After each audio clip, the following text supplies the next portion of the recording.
I'm a senior researcher and the coordinator of a program, of peace-building program at the Igarapé Institute. The Igarapé Institute is a think tank based in Rio de Janeiro, and we work with peacekeeping, with security, defense, and related issues, also related to development. So for us, it's really a privilege to be here at this conference. In terms of expectations, there are many expectations and quite high expectations, in fact. It is, as everybody knows, the first time that Brazil hosts such a conference in 20 years of existence. And this is very relevant because it brings the thing to the heart of the country.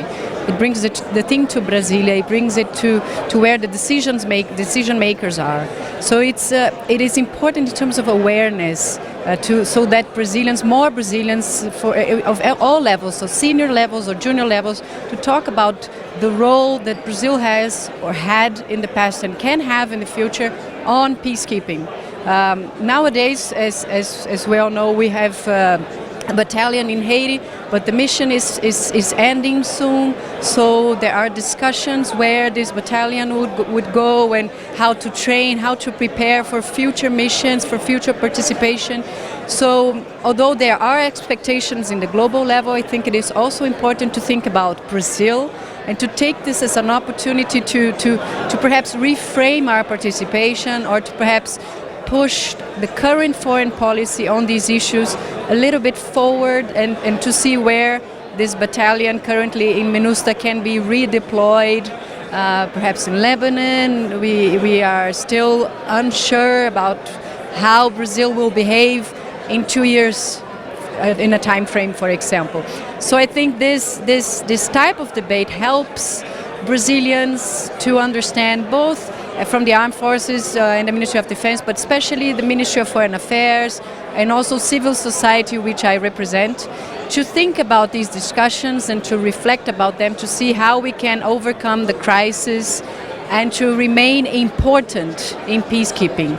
And as per the conference itself, I think it's also an important space for exchanging information, for creating new partnerships, for creating new networks, either with individuals, experts or researchers, but also between institutions, be them military, police or civilians, especially in this age of multidimensional peacekeeping, where you need military, police and civilians engaged. So for me as a civilian and for me as a woman, it is also very relevant to find other civilians in this conference, which was essentially a military and a male-dominated conference in the beginning, but is now opening up for more women. Now, today we have, it seems, about 30 women out of the 220 people, which means about 50%, 20%. It is low, but it's something.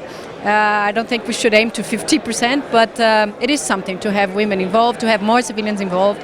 And it only brings hope to the future, to have new, different mindsets, thinking about common challenges and common themes.